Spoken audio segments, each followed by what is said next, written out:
Harusnya di bulan April saya pindah agama, tapi oleh karena kasih karunia Tuhan itu nggak terjadi, teman-teman.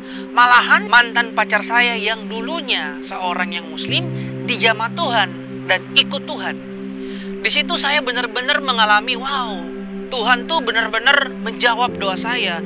Tuhan tuh benar-benar adalah Tuhan yang sanggup menolong di saat saya dalam keadaan terpuruk.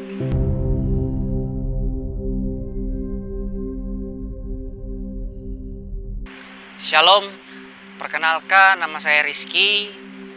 Pada kesempatan kali ini saya ingin bersaksi gimana Tuhan memulihkan hidup saya.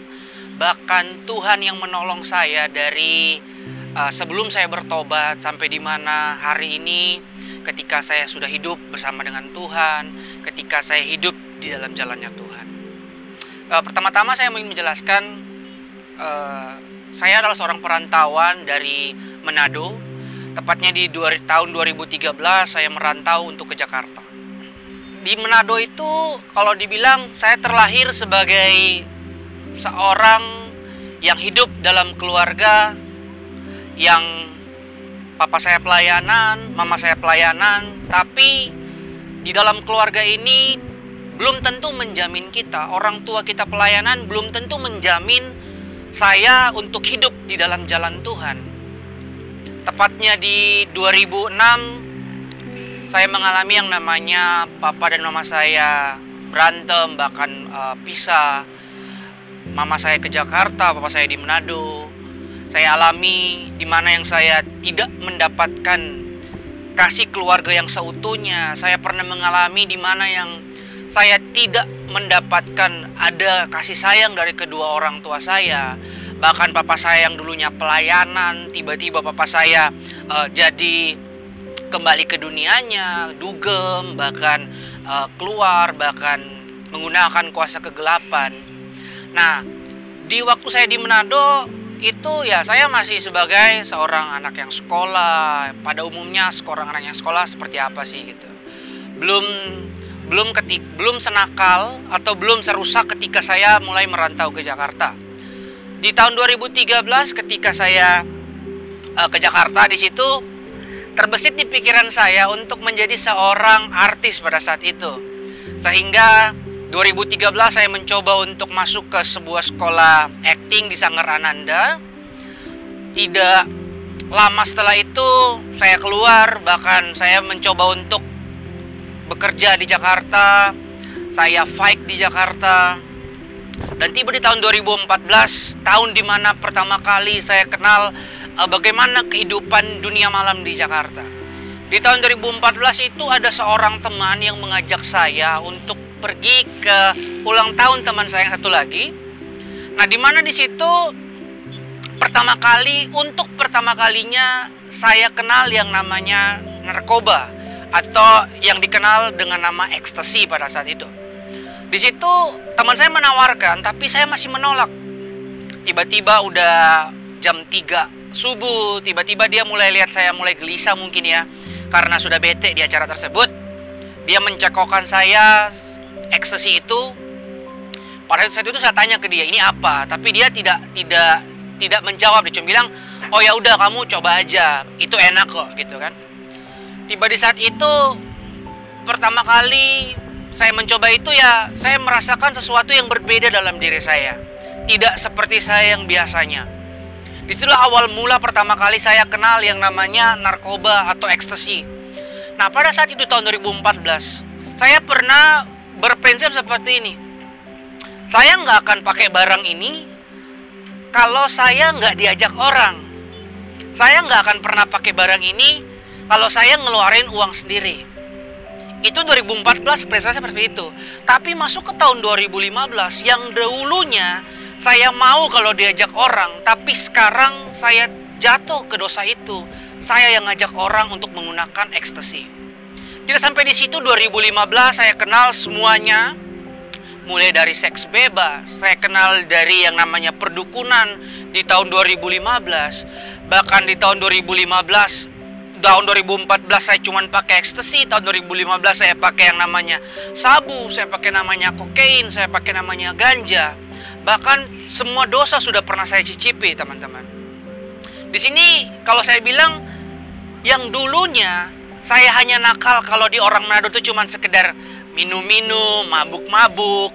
Saya bahkan di Manado nggak pernah yang namanya dugem, bahkan nggak pernah pergi ke diskotik.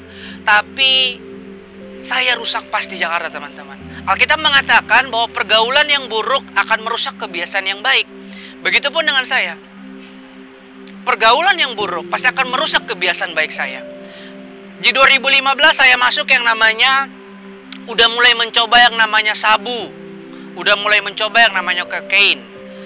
Bahkan di 2015 juga saya pergi ke dukun. Untuk apa? Hanya untuk memuaskan diri. Saya bahkan sempat mandi kembang, saya bahkan sempat pakai susuk. Bahkan saya pakai yang kalau orang Kalimantan bilang bulu perindu atau apapun.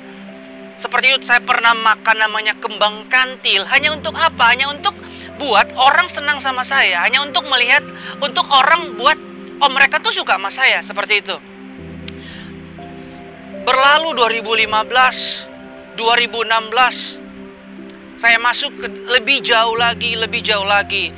Bahkan saya pernah di 2015 itu ke tempat dugem, salah satu di Jakarta Barat, yang sekarang udah tutup tempatnya. Saya pernah 3 hari di sana. Dari pagi sampai malam 3 hari nggak pulang, 3 hari nggak mandi, bahkan 3 hari nggak makan. Hanya untuk pakai narkoba, hanya untuk senang-senang, minum-minum di situ. Dan itu menjadi kepuasan buat saya. Tiba salah satu saat di mana Tuhan menegur saya. Di tahun 2017 Tuhan menegur saya.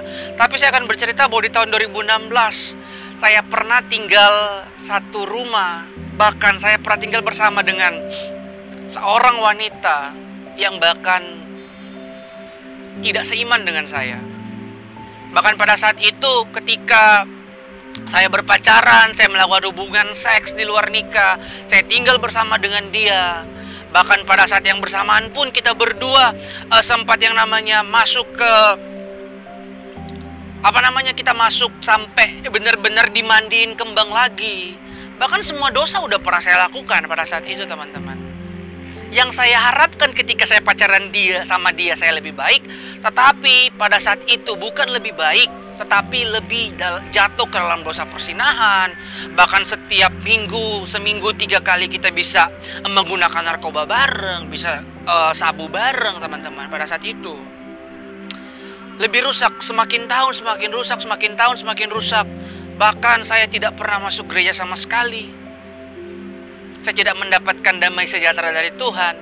Padahal pada itu mantan pacar saya sudah bilang, ya udah kamu masuk ke gereja.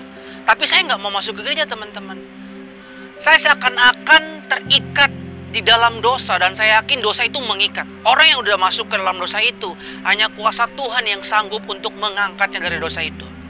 Tiba pada saatnya di 2017 Tuhan menegur saya. Mantan pacar saya dan saya itu melakukan hubungan seks di luar nikah, dan akhirnya dia hamil. Dia hamil dan diharuskan untuk saya ikut mantan pacar saya pada saat itu. Karena dia bilang, saya hamil, lu harus ikut gue. Kalau lu nggak ikut gue, kita sampai di sini aja.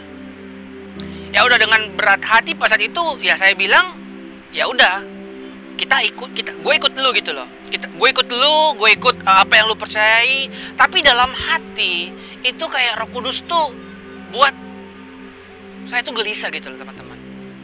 Dia buat saya gelisah. Tapi saya waktu saat itu ya udah bodo amat gitu kan. Tiba satu saat pernah di situ di mana yang dia pernah bilang kalau misalkan lu nggak ikut gue bunuh diri. Dia bunuh diri. Pas saat itu gue kebesitnya kayak gitu, teman-teman. Kalau dia bunuh diri, anak gue mati, gue masuk neraka gitu kan. Itu permainan iblis yang membuat pikiran saya terintimidasi pada saat itu. Nah, pada saat itu pun saya langsung bilang kayak gini, ya udah, saya ikut kamu deh.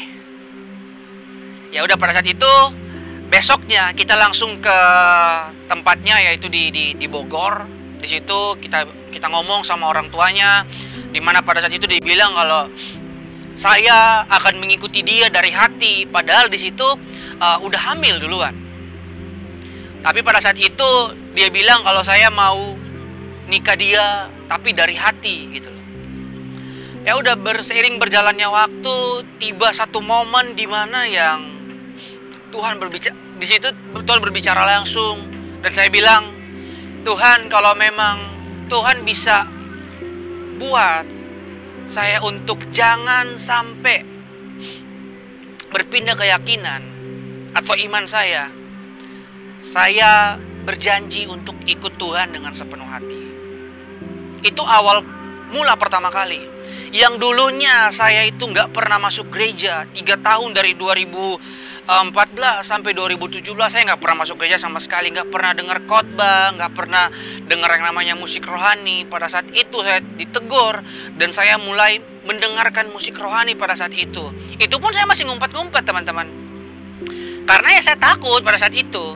Takut kalau sampai saya dan mantan pacar saya itu berantem karena mendengarkan musik rohani. Saya yang dulunya nggak ada kabar, saya pernah membuang orang tua saya.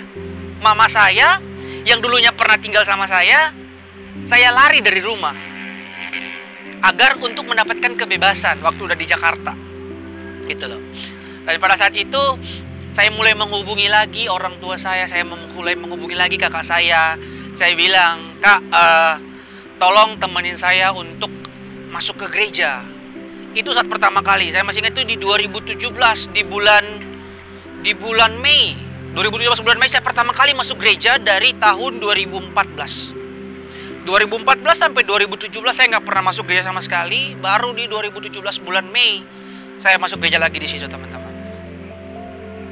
Nah, di situ saya mulai merasakan bahwa benar-benar hanya Tuhan yang sanggup dan mampu mengubahkan hidup saya. Sampai di mananya ada satu momen di tahun yang sama, 2017 bulan Mei juga. Harusnya di bulan April saya pindah agama ke agama seberang. Tapi oleh karena kasih karunia Tuhan itu nggak terjadi, teman-teman. Malahan di tahun 2017 di bulan Mei, mantan pacar saya yang dulunya seorang yang muslim dijamah Tuhan dan ikut Tuhan. Di situ saya benar-benar mengalami, wow, Tuhan tuh benar-benar menjawab doa saya. Tuhan tuh benar-benar adalah Tuhan yang sanggup menolong di saat saya dalam keadaan terpuruk. Ya, dari situ 2017 bulan Mei saya menyerahkan hidup saya sepenuhnya sama Tuhan. Bahkan nggak sampai di situ. Di situ pun masih banyak goncangan yang terjadi. Bahkan saya harus memblokir teman-teman saya sebelumnya yang pernah saya dugem bareng sama mereka. Saya harus memblokir setahun dulu saya blokir mereka buat saya bisa buka lagi pertemanan mereka. Karena ya saya yakin dalam setahun ini adalah proses saya untuk gimana dekat sama Tuhan. Karena dalam setahun ini kalau saya tidak menyangkal diri saya, maka saya akan jatuh di dosa yang sama. 2017 saya bertobat. 2017 juga di bulan Agustus saya memberi diri dibaptis. Dan di situ saya mulai ikut Tuhan dengan sungguh-sungguh. Baru dari situ, teman-teman, Tuhan ubahkan hidup saya. Mungkin dulu saya adalah seorang pendosa, bahkan seluruh dosa udah pernah saya lakukan. Dari narkoba, seks bebas, tidak hormat sama orang tua, bahkan pernah menduakan Tuhan dengan saya pasang susuk, saya mandi kembang, bahkan apapun sudah pernah saya lakukan. Tapi saya yakin, teman-teman, hanya satu kasih yang bisa menemukan kita. Bahkan ketika Saulus pun masih berdosa, Tuhan menemukannya, teman-teman. Dan saya yakin ketika kita membuka hati, kita mau terima Tuhan, Tuhan sanggup mengubahkan hidup kita, teman-teman. Ini kesaksian saya, kiranya bisa memberkati teman-teman sekalian. Dan lewat kesaksian ini, teman-teman, biar teman-teman juga bisa tahu bahwa Tuhan tuh gak akan pernah enggak untuk menolong kita. Tuhan pasti akan menolong kita. Tergantung waktunya Tuhan. Sebab waktu kita bukan waktunya Tuhan. Dan waktu Tuhan bukan waktunya kita. Tetap percaya, tetap berpegang teguh sama Tuhan. Masih ada Tuhan yang sanggup menolong kita. Tuhan Yesus memberkati kita semua. God bless you.